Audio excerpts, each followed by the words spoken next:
अस्सलाम वालेकुम दोस्तों। कभी आपने महसूस किया कि घर में रहकर भी आप अकेले हो?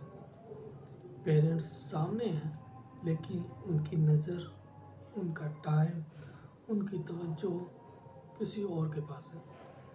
साइकोलॉजी के मुताबिक इग्नोर होना सिर्फ इमोशनल पेन नहीं होता, ये बच्चे के दिमाग, पर्सनैलिटी और फ्यूचर रिलेशनशिप्स को शेप कर देता है।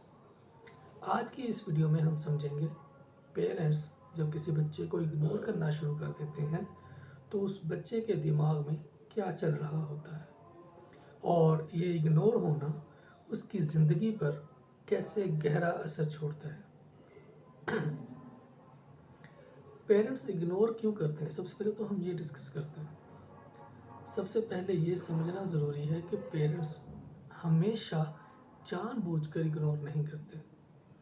साइकोलॉजी के मुताबिक कॉमन रीजंस हो सकती हैं, जैसे कि कंपैरिजन माइंडसेट, यानी एक बच्चा ज़्यादा कमा रहा है, ज़्यादा ओबीडिएंट है या सोसाइटी के स्टैंडर्ड्स पर पूरा उतर रहा है। या दूसरा रीज़न हो सकता है कि emotional immaturity of parents. Parents खुद अपनी फीलिंग्स एक्सप्रेस करना नहीं जानते, इसलिए बच्चे की इमोशनल नीड्स समझ नहीं पाते। तीसरा पॉइंट हो सकता है कंडीशनल लव। तुम तब अच्छे हो जब तुम मेरी एक्सपेक्टेशंस पर पूरा उतर रहे हो। अनरिजॉल्व ट्रॉमा, जो पेरेंट्स ने खुद अपने बचपन में फेस किया है वही अननोइंगली आगे पास हो जाता है। इग्नोरेंस की वजह से बच्चे के दिमाग में जो सबसे पहला रिएक्शन आता है वो क्या आता है? जब पेरेंट्स इग्नोर करना स्टार्ट कर देते हैं तो बच्चे के माइंड में सबसे पहले सोच जो आती है वो ये आती है कि मुझ में ही कोई ना कोई कमी होगी। साइकोलॉजी इसे कहती है इंटरनलाइज्ड ब्लेम। बच्चा ये नहीं सोचता कि पेरेंट्स गलत हैं, वो सोचता है मैं इनफ नहीं हूँ, मैं लवेबल नहीं हूँ, मैं इम्पोर्टेंस डिज़र्व नहीं करता।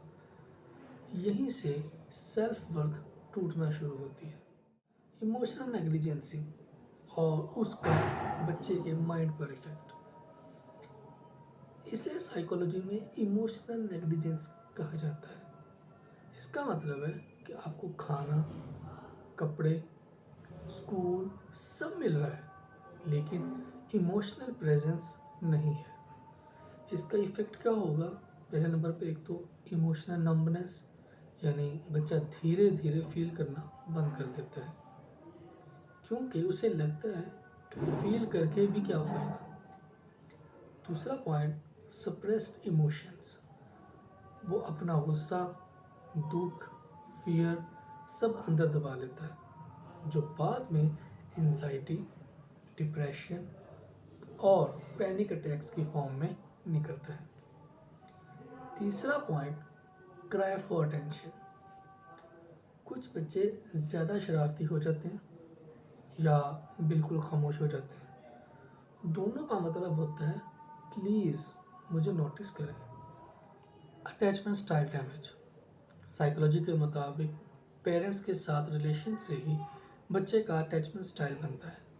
इग्नोर होने वाले बच्चे में कुछ चीज़ें डेवलप हो जाती हैं, जैसे कि एंसियस अटैचमेंट, हमेशा डर कि लोग कहीं छोड़ ना दें, ज़्यादा ओवरथिंक करना और वैलिडेशन की भूख।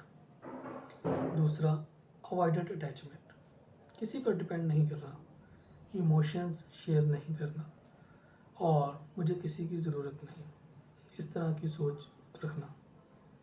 एडल्ट लाइफ में ये बच्चे toxic relationships, emotionally unavailable partners choose कर लेते हैं, क्योंकि उनका दिमाग इसी को नॉर्मल समझता है। सेल्फ इस्टीम और आइडेंटिटी क्राइसिस, जब पेरेंट्स किसी बच्चे को इग्नोर करते हैं तो बच्चे के लिए सबसे बड़ा सवाल होता है कि मैं कौन हूँ। इससे सेल्फ इस्टीम डेवलप होती है, पीपल प्लीजिंग नेचर का पॉइंट डेवलप होता है और अपनी नीड्स सेक्रीफाइस करने वाली आदत बन जाती है। ऐसे लोग हर किसी को खुश रखना चाहते हैं, लेकिन खुद खालीपन महसूस करते हैं, क्योंकि उन्हें बचपन में सिखा दिया गया होता है तुम्हारी वैल्यू तब है जब तुम यूज़फुल हो। एडल्ट लाइफ पे इफेक्ट। इग्नोर होने वाले बच्चे जब बड़े होते हैं अपने सक्सेस पर भी खुश नहीं होते, एप्रिसिएशन हैंडल नहीं कर पाते एंड खुद को हमेशा लेस समझते हैं। साइकोलॉजी के मुताबिक इमोशनल निगलेक्ट का दर्द फिजिकल अब्यूज से ज़्यादा देर तक रहता है क्योंकि इसका कोई विजिबल निशान नहीं होता।